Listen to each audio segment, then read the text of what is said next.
Guys, so topik pada petang ni adalah tentang anatomi dan fisiologi sukan.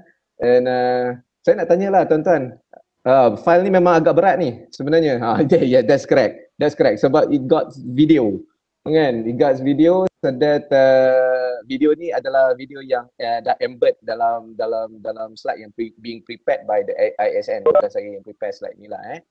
Okay, with regard to anatomy and physiology, saya nak tahu bila last tuan-tuan belajar yang related dengan sains ni? Boleh ingat tak? Tingkatan 3 ke, tingkatan 4 ke? Sekolah tingkatan berapa tu agak-agak? Lama tu. Cik Zafrin umur berapa Cik Zafrin? 37. Okay, so kalau tingkatan 3 lah, maknanya 15 tahun, dah about 20 years lah 2 dekad. Ni nak recall balik ni, ada benda-benda yang sebenarnya dalam anatomi, fisiologi, ada benda yang sebenarnya kita dah belajar pun di sekolah. Dah belajar sebenarnya di sekolah, tetapi kita tengok dalam konteks lain dan kita tengok dalam konteks sukan. Alright, di sekolah kita belajar mungkin sains ataupun biologi, tetapi masuk dalam anatomi, fisiologi ni, dia punya asas masih sama, tetapi kita melihat dia dalam konteks yang slightly berbeza. Right, So now let's begin dengan apa yang kita cuba sampaikan dalam slide ni, ia tentang kita nak mengenali tubuh kita. Kita nak mengenali tubuh manusia. Alright, so being a coach, you have to understand bagaimana kita perlu faham bagaimana tubuh kita berfungsi. Alright, kita perlu faham benda tu. Kita tak boleh kata macam typically kalau jadi coach kita akan fikir tentang kekuatan mental saja, ataupun kita tengok berapa kuat player kita, berapa laju player kita. Kita tak boleh tengok itu sahaja. Apa yang saya sebut tu semua penting, tetapi kita tak boleh tengok itu sahaja, and kita kena faham tentang tubuh manusia, barulah kita boleh tahu ataupun faham apakah pendekatan yang boleh kita laksanakan untuk meningkatkan prestasi sukan. Ini yang saya paling nak tekankan. Sebab ramai coach sebenarnya antara kita ni, ramai good coach yang baik, okay, dalam konteks maybe dari segi pengalaman, dalam konteks dari segi kejurulatihan teknikal ataupun taktikal, okay. Tetapi bagaimana kita merancang latihan, adakah kita memahami kehendak sukan itu dan juga keperluan ataupun kehendak fizikal bagi atlet kita perform dalam sukan itu. So ini antara perkara yang kita perlu fahami lah. So that, saya tak nak cerita panjang-panjang tentang anatomi, fisiologi. Saya nak bagi simple way untuk kita faham macam mana kita nak faham anatomi dan fisiologi. Perkara pertama, sekarang tuan-tuan tengok dekat skrin, saya angkat tangan saya lah, boleh nampak jari jemari saya kan, betul? Right. So nampak jari, nampak mata, nampak hidung, nampak rambut, kulit, okay, telinga dan sebagainya. Ini adalah objek ataupun benda yang fizikal yang kita boleh nampak. Right. Tetapi sekarang ni saya buat apa? Apa saya buat? Melambai, betul? Maknanya ada pergerakan berlaku kan? Ada pergerakan berlaku. Bagaimana tangan saya ni boleh bergerak? Bagaimana tangan saya boleh bergerak? Can someone answer this? Siapa nak teka pun tak apa. Salah tak apa. You're controlling through your mind. Gunakan otot. You're controlling through your mind. You're sending signals to your... Okay, so control through through our mind. Okay. Sending signals. Ada signal and ada yang beritahu kata penggunaan otot. Okay. Betul. Otot terlibat. Kita ada melibatkan penggunaan otak kita tadi ada sebutkan, right? Maknanya otak itu adalah objek kan, fizikal kan, betul? Otak. And then ada sebut signal isyarat, means that dalam bahasa sains kita sebut impulse. Okay? Impulse, alright? So that untuk hantar isyarat kita perlukan organ tertentu ataupun objek tertentu di bahagian tubuh. Apa kita perlukan untuk hantar isyarat? Apa kita perlu untuk hantar isyarat kepada otak-otak ni? Otak ni dah fikir kan? And then dia hantar. Okay, good answer from Mr. Chong Ki. Okay, right? Saraf. Okay. So now, having said that, Saya ada sebut mata, saya ada sebut telinga, hidung dan sebagainya, saya ada sebut otak, saya ada sebut saraf, saya ada sebut otot. Semua benda ini, okey, semua objek ini merupakan anatomi, iaitu kita punya tubuh kita, tentang tubuh kita, anatomi. Tetapi yang membolehkan kita bergerak, contohnya saya buat pergerakan macam ini, yang membolehkan saya bergerak kerana ada integrasi di antara anatomi ataupun bahagian-bahagian tubuh yang disebutkan tadi. Contoh, saya bagi lagi satu contoh. Katakanlah saya ni adalah pemukul softball, kita sebut apa pitcher pemukul kita sebut apa? Batter pitcher baling. Kalau dalam softball, can someone tell me yang pemukul kita sebut apa? Batter dia punya istilah dalam softball. Contohlah, saya bukan orang softball. Kita sebut apa? Pitcher. Pemukul Kalau pitcher bukan pembaling kan? Pembaling kan pitcher kan? Yang baling bola tu. Batter kan? Alright. So batter ni dia nak pukul bola, rangsangan yang dia terima adalah bola. Sebab bola tu hadir ke arah dia. Bola datang ke arah dia. Maknanya bola adalah satu bentuk isyarat ataupun rangsangan. So apa yang terima rangsangan tu? Objek apa yang terima rangsangan? Benda pertama yang terima rangsangan adalah mata. Betul? Betul? So mata, dia dengan melalui saraf yang ada pada mata, dia menghantar isyarat rangsangan yang diterima kepada otak. Otak akan proses, kata untuk membentuk lakuan macam mana yang kita nak. Betul? Kita nak pukul. So otak akan hantar isyarat kepada otot-otot menerusi saraf juga, alright, ke otot-otot, so that otot-otot akan mula berkontraksi sebab ada isyarat. So otot itu bergerak, otot ni bergerak, otot itu bergerak, akhirnya kita boleh membuat satu pukulan. Boleh faham dekat situ Boleh faham dekat situ. So now, anatominya adalah mata, saraf, otak dan otot. Anatominya. Fisiologinya dekat mana? Fisiologinya adalah proses yang berlaku. Saya ulang, fisiologinya adalah bagaimana proses kefungsian setiap tubuh-tubuh objek bahagian tubuh tadi berfungsi, berintegrasi, itulah fisiologi. Boleh faham tak dekat situ? Beza anatomi dan fisiologi. Itu sahaja sebenarnya. Right? Saya nak bagi simple understanding. Bagaimana last sekali boleh end up. So sebab itulah bila kita belajar anatomi, orang selalu tanya saya, mana lagi susah? Belajar anatomi ke fisiologi? Anatomi lebih mudah, fisiologi agak complicated sebab dia melibatkan kefahaman proses bagaimana ia berlaku. Di ruangan chat, kalau tak silap saya ada yang disebut tadi efferent dan efferent neuron. Maknanya saraf efferent dan saraf efferent. So kita akan sentuh tentang sistem saraf tu sekejap lagi. Which is good, means that ada yang dah peka lah tentang apa yang kita nak belajar pada hari ni lah ataupun nak saya kongsikan pada hari ni. So saya skip dekat slide ini sebabnya pada saya adalah benda yang kita telah pun sentuh. Anatomi, struktur tubuh. Apa saja pasal tubuh kita? Tangan, tulang, otak, saraf, semua tu adalah anatomi.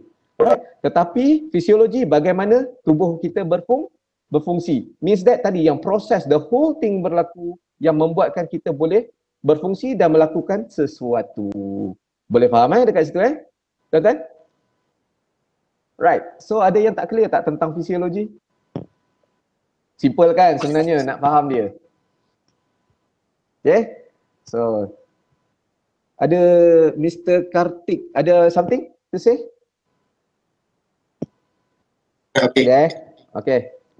Alright. So kita juga dah belajar dekat sekolah dulu tingkatan 1 kot pasal sains. Maknanya kita ni sekecil-kecil kita adalah sel, betul? Alright, sel tu terdiri daripada atom, chemical atom lah chemical atom. Tetapi kita punya yang paling kecil, organel yang terkecil adalah sel. So sel-sel ni bergabung last sekali terbentuklah massa ataupun tisu dan ataupun organ-organ dan last sekali semuanya membentuk menjadi satu manusia. So kalau orang tanya saya macam mana rupa para sel tu, memang tak nampak dengan mata kasar. Kita kena tengok under microscope. Okay tak apa, it's a simple understanding, it's just nak refresh sahaja. Okay, just nak refresh kita punya knowledge sahaja. So there are many things ataupun banyak sistem tubuh yang kita nak kena kenal. right? Pada hari ini kita akan sentuh hampir semua ni, sistem-sistem tubuh ni. Ini anatomi. Okay? Ini anatomi, sistem tubuh kita. Ada integumentary, ada skeletal, muscles, nerve, endocrine, cardiovascular, lymphatic, respiratory, pencernaan, urinary and reproductive. So semua benda ni kita akan sentuh, but ada benda yang agak crucial, ada perkara yang agak simple untuk kita faham. Alright, so kita akan sentuh yang pertama dulu, iaitu tentang integumentary ataupun sistem kulit kita, tentang kulit. So ni tak ada apa, tetapi kita perlu tahu bahawa kulit kita ni dia ada beberapa kelenjar dan mempunyai fungsi-fungsi tertentu lah, termasuklah kelenjar peluh. Okey eh? Kelenjar peluh ni penting ya tuan-tuan, sebab kalau tak ada kelenjar ni, perpeluhan tak boleh berlaku, tak keluarlah cecair dari tubuh ketika tubuh kita panas. Kita exercise, badan kita panas, so kita perlu berpeluh. Okey, so maknanya perlu ada hantar dari otak kita rangsang kelenjar ini untuk bagi dia aktif dan membuka laluan kepada kita punya cecair yang panas dalam tubuh untuk keluar daripada tubuh, so that haba kita pun tak tersekat di dalam badan. So ini sebagai contoh. Okey, anatominya adalah kelenjar itu. Alright, tetapi fisiologinya adalah bagaimana stimulasi otak untuk merendahkan suhu tubuh menerusi perpeluhan. Itu fisiologinya. Okay, itu sebagai contoh sajalah. So kita tak akan go into detail sebab kita bukanlah ini perkara yang kita nak pelajari sebenarnya. Kita just nak faham bahawa sistem integumentary ini pun sangat penting dalam atlet, sebab kalaulah benda ni tak function pada tubuh kita, then we are in trouble. Okay, especially kepada atlet lah sebab tubuh kita panas. And saya nak sentuh lagi tentang sikit lagi, tapi tak ada apa, ini anatomi sahaja. Ini anatomi saja, ada beberapa layer pada bahagian kulit kita, ada epidermis yang paling luar, dermis yang di tengah dan hypodermis yang paling dalam lah.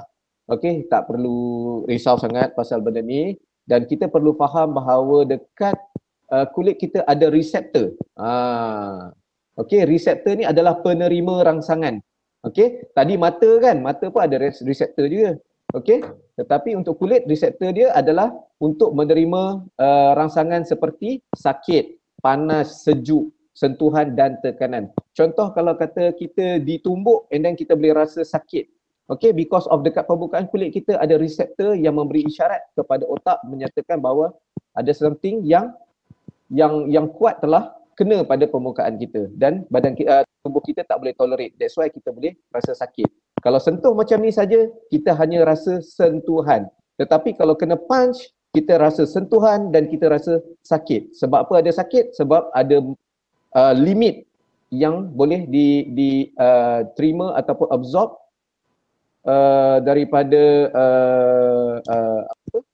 daripada rangsangan yang diberikan. So far, suara saya putus ke? Tadi nampak macam ada chat kata line putus. Ada sini clear saja. Oh, okey. Bukan saya punya Tak ada. Okey. Tapi kalau saya punya bagi tahu ya. Risau juga sebab online kan. Go kepada saraf. Right. Sistem saraf ni macam kita tahulah, kita pun dah belajar. Ada otak, ada saraf tunjang and ada saraf periferi. Otak dan saraf tunjang, otak dan saraf tunjang, especially otak dan saraf tunjang, kita sebut dia sebagai apa? Ingat tak kita sebut apa? Kalau gabungkan otak dan saraf tunjang, alright, dia consider sebagai apa? Can someone teka? Teka tak apa. English ke? Central.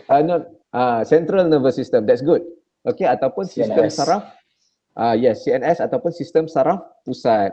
So that bila otak terima rangsangan tadi daripada reseptor-reseptor, so dia akan proses maklumat and dia akan hantar maklumat kepada otak-otak untuk bertindak menerusi saraf. So saraf ada pecahan dia kepada dua, iaitu saraf tunjang dan saraf periferi. Okey, dalam bahasa Inggeris adalah kalau periferi kita sebut peripheral nerve. Okey, peripheral nerve. Right. So saraf tunjang adalah yang sambung direct daripada otak. Dia turun daripada otak tu yang belah belakang kita kan. Bawah otak tu dia sambung terus masuk melalui berada di celah-celah tulang belakang kita tu. Itu adalah saraf tunjang. Okay, and then yang pecahan-pecahan ke seluruh bahagian tubuh, ke tangan, ke kaki dan mana-mana otot bahagian itu adalah periferi. Alright, saraf periferi. So, mana-mana saraf yang problem akan memberi efek kepada pergerakan kita. Simple. Katakanlah berlaku kemalangan di mana hentakan berlaku, katakanlah kemalangan, tak kisahlah, katakanlah main rugby contohlah, ada berlaku high tackle. Someone are not doing the tackle properly. Dalam rugby tak boleh high tackle. Salah. So tapi berlaku, katakanlah berlaku tanpa sengaja.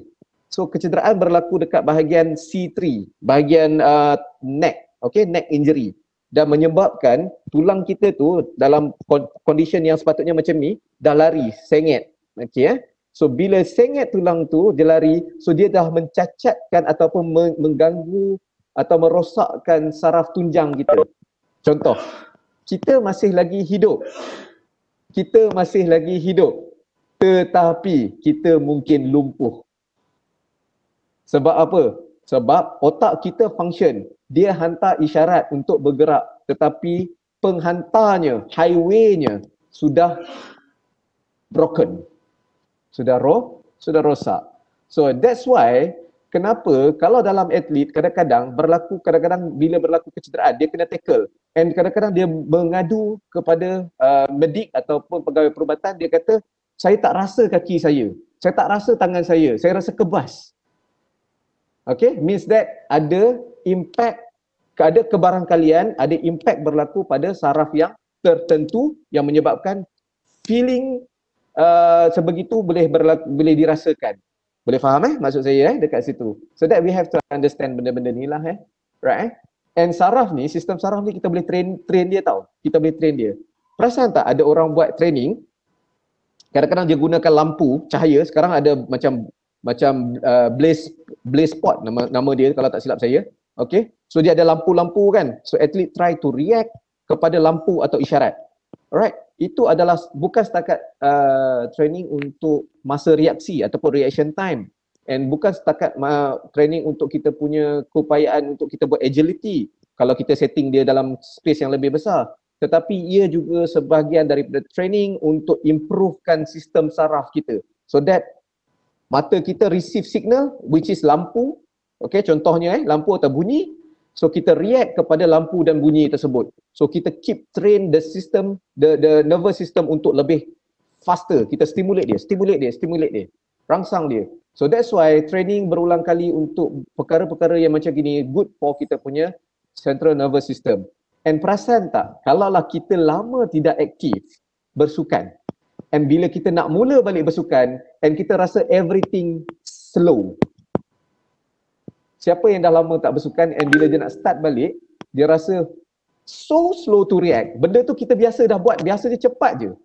Everything becomes slow. Because of what? Because our nervous system is not getting only weaker, but also the stimulation, kemampuan merangsang, kemampuan untuk menghantar segala isyarat tidak begitu cantik. So that kita punya reaction pun akan slow, tindakan kita pun akan slow, kan? So but over time, bila kita practice over time, and kita improve. Nampak tak? Alright So ini yang kita akan learn lah from time sedikit demi sedikit lah Okay, ini saya nak sentuh. Sebenarnya banyak lagi kita akan sentuh lagi pasal saraf kejap lagi. So saya just nak bagi highlight apa yang kita boleh faham tentang anatomi dan fisiologi lah Right, next one. Okay, kejap. Tak bergerak. Kenapa dia stuck? Sekejap, saya dah tekan next slide. Okay.